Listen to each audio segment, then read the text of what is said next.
Hi hello అండి, అందరికీ నమస్తే. Welcome to my channel. AP రాష్ట్ర వ్యాప్తంగా ఉన్నటువంటి వాలంటీర్లు ఎవరైతే ఉన్నారో వారందరికీ ఒక గుడ్ న్యూస్ అనేది అయితే చెప్పవచ్చండి. ఈ వాలంటీర్లు ఎవరైతే ఉన్నారో వారికి ఒక ముఖ్యమైన ఒక అప్డేట్ అయితే రావడం అయితే జరిగిందండి. వీడియో మీకు చాలా అంటే చాలా ముఖ్యమైన వీడియో అని కూడా చెప్పవచ్చు. ఈ 7వ తారీఖున క్యాబినెట్ మీటింగ్ జరిగింది. ఇందులో ఈ వాలంటీర్ల గురించి అయితే మాట్లాడలేదు, కానీ ఈ వీడియోలో ఇప్పుడు ఈ వాలంటీర్ల గురించి మనం క్లారిటీగా వివరంగా అయితే మనం ఇప్పుడు తెలుసుకుందాము. ఇకపోతే ఈ శాలరీల గురించి అయితే ఒక అప్డేట్ అయితే రావడం అయితే జరిగిందండి. ఇకపోతే ఈ వాలంటీర్లు ఎప్పటి నుంచి ఉద్యోగాల్లో జాయిన్ అవుతారు అనేది ఈ వీడియోలో మనం క్లారిటీగా వివరంగా అయితే తెలుసుకుందాము. ఎవరైతే వాలంటీర్లు ఉన్నారో ఈ వీడియోని ఎక్కడ స్కిప్ చేయకుండా అయితే చూడండి. నా వీడియో కనుక మొట్టమొదటిసారిగా ఎవరైనా చూస్తున్నట్లయితే ఈ వీడియోని లైక్ చేయండి అండ్ సబ్స్క్రైబ్ చేసుకోండి. గవర్నమెంట్ నుంచి వచ్చే ప్రతి ఒక్క అప్డేట్ని నేను ఎప్పటికెప్పుడు మీకు తెలియజేస్తూనే ఉంటాను. నా ఛానల్ కనుక సబ్స్క్రైబ్ చేసుకుంటే మొట్టమొదటిసారిగా మీకు అనేది ఒక నోటిఫికేషన్ అనేది వస్తుందండి. ఇక లేట్ చేయకుండా మనం టాపిక్లోకి అయితే వెళ్ళిపోదాము.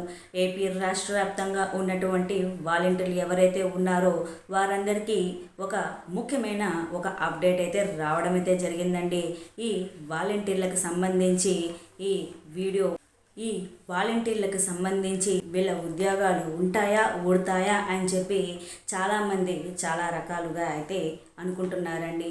కానీ ఇప్పుడు ఇందులో ఏది నిజము ఏది అబద్ధము అని చూసుకుంటే మంత్రి దూలాబార వీరాంజనేయ స్వామి గారు ఈ విషయం గురించి అయితే తెలియజేయడం అయితే చేశారండి. దూలాబార వీరాంజనేయ స్వామి గారు వాలంటీర్ల గురించి తెలియజేయడం అయితే జరిగింది. వాలంటీర్లను తీసేస్తామని చెప్పి ఎక్కడ అయితే మేము చెప్పలేదు అని చెప్పి చెప్పడం అయితే జరిగిందండి.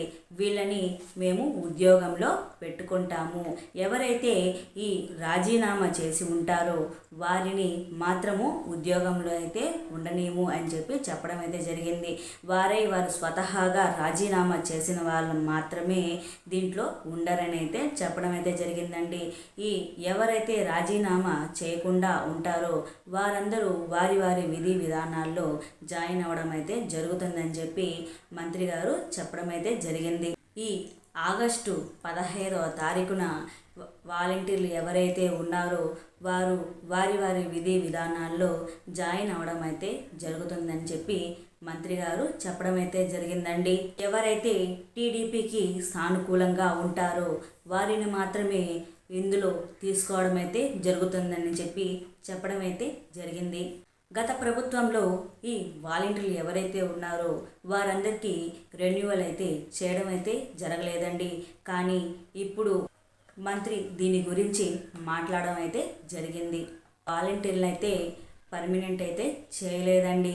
కానీ ఇప్పుడు ఈ వాలంటీర్లు ఎవరైతే ఉన్నారో వారికి ఒక భద్రత అనేది కల్పిస్తామనైతే చెప్పడం అయితే జరిగింది.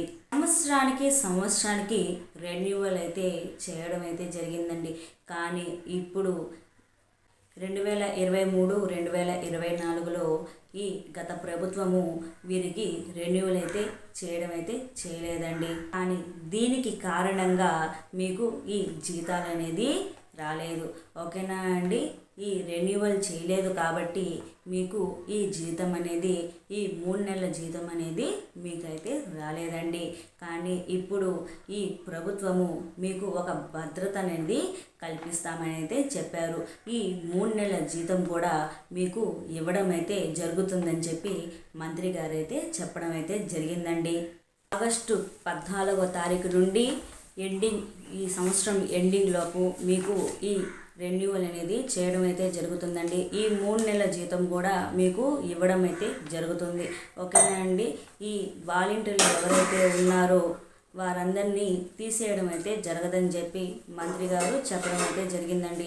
ఈ వీడియో కనుక నచ్చితే ప్లీజ్ లైక్ చేయండి అండ్ సబ్స్క్రైబ్ చేసుకోండి. గవర్నమెంట్ నుంచి వచ్చే ప్రతి ఒక్క అప్డేట్ని నేను మీకు ఎప్పటికెప్పుడు తెలియజేస్తూనే ఉంటాను.